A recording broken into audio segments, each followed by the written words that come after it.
Hello, what is up, friends? My name is Kay, and welcome back to your Survivor 43 recaps. So today we are going to be discussing episode 2 of Survivor 43. First, I'm going to do a little recap about the show, and I'm also going to be giving some highlights that I noticed in this episode, so stay tuned. Before we begin though, make sure you hit the subscribe button below so you can stay tuned, as I will be recapping Survivor all season long. Now, let's get started.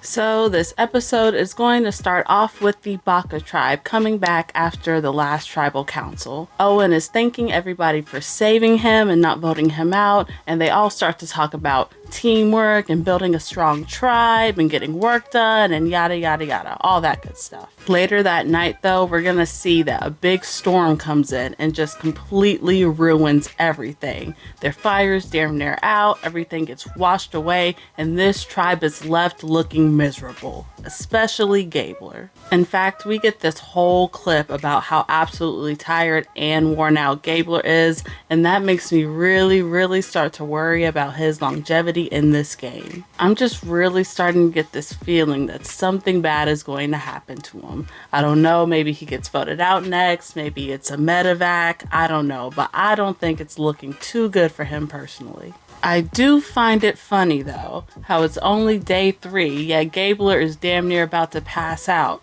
Yet in their last tribal, they voted out Morriah for being the weak one. Interesting. We also get to learn more about the tribe dynamics at Baka in this episode. We see a scene where we have the girls gossiping about the boys and the boys gossiping about the girls. It's honestly giving very much middle school, but that's cool. The overall takeaway here is that it looks like the girls are really starting to estimate the guys on this tribe. They're saying that they don't talk game and they're assuming that they have no strategy. I'm just saying, I don't think Survivor is the best place to be underestimating your opponents, so we'll see how this shakes out for them. If Baka ever does go back to tribal, I could easily see it being one of the ladies that gets targeted next. Especially Jeanine, after she went through Gabler's bag in this episode. I think that she's really going to have some ramifications to face for that. Now, let's hop on over to the Vessi Tribe, where Dwight and Jesse are getting increasingly close. They're idol hunting together, they're building a trust cluster. We get this scene where Dwight is talking about how he really likes Jesse and he really wants to trust him and work with him in this game. But notice how we don't see Jesse saying the same thing about Dwight. It may just be that it wasn't in the edit, but Jesse is definitely giving me Mastermind vibes for sure, especially in his confessionals. Whatever Jesse wants, Jesse gets, okay? So when Dwight goes to pitch that Cody should be the first one to go from their tribe, Jesse is not having it. Jesse is not intimidated by Cody in the least bit, okay? Cody's just out there living. Instead, Jesse wants to target Justine. They're really not too close and they don't really seem to be working together either. Now, we do get this clip of Justine being just a little bit ditzy. She seems a little squeamish. She's afraid of spiders. Not really too good of a look for a Survivor contestant, I must say. But you know what? I can't judge too much because if I was out there, I would be getting a similar edit, okay? So do you, Justine.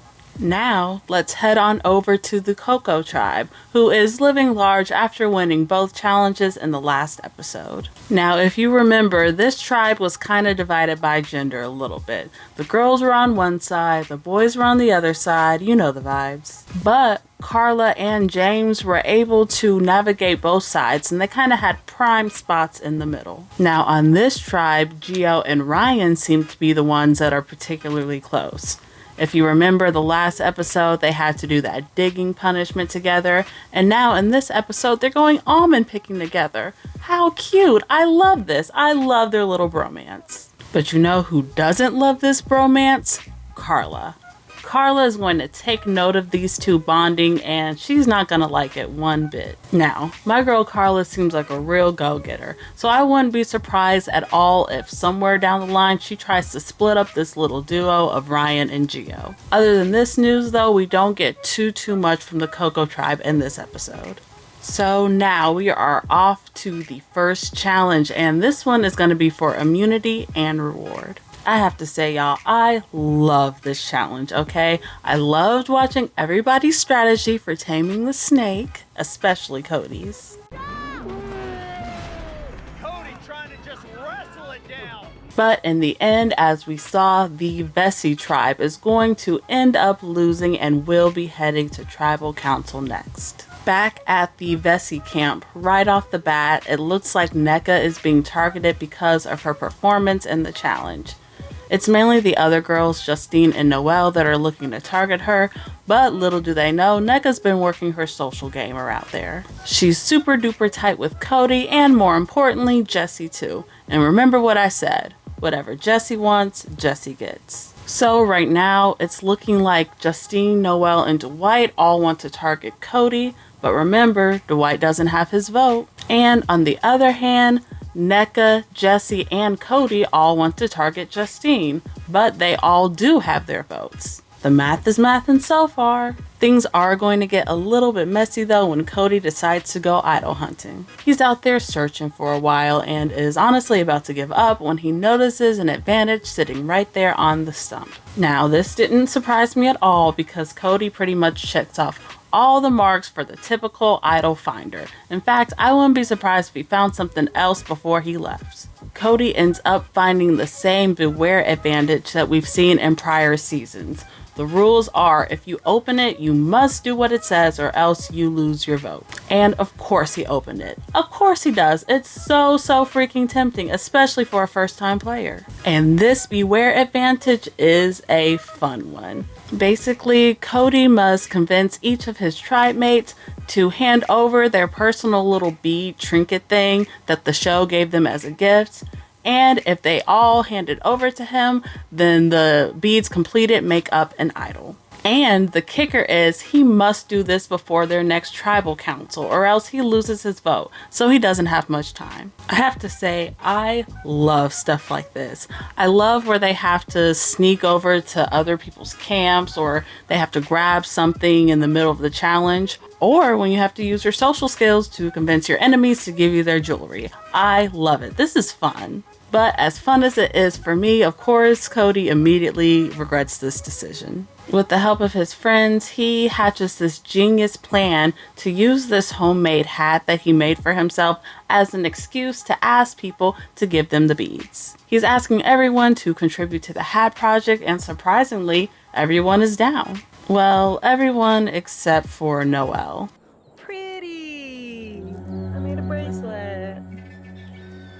Noelle is trying to be iced out on that island, okay? And I don't blame her at all. But for now, things are left as a cliffhanger on the show as we are going to head to Tribal Council. The Vessi Tribe arrives at Tribal Council and right off the bat, the conversation is about the damn hats. This is where we get the reveal that Cody actually was successful in getting all the beads, including Noelle's, and now he has a full immunity idol. Now obviously Jeff knows what's going on, so at first he's just kind of trolling Cody a little bit. Jeff probably thought Cody was bold as hell for just wearing it so blatantly to Tribal. Tribal then goes on to proceed as usual until we get to the votes. The votes are then read where we see that Justine is voted out with 3 votes against her. Damn. It's crazy how her being so nice with those damn beads is what contributed to her downfall, but hey, that's the game.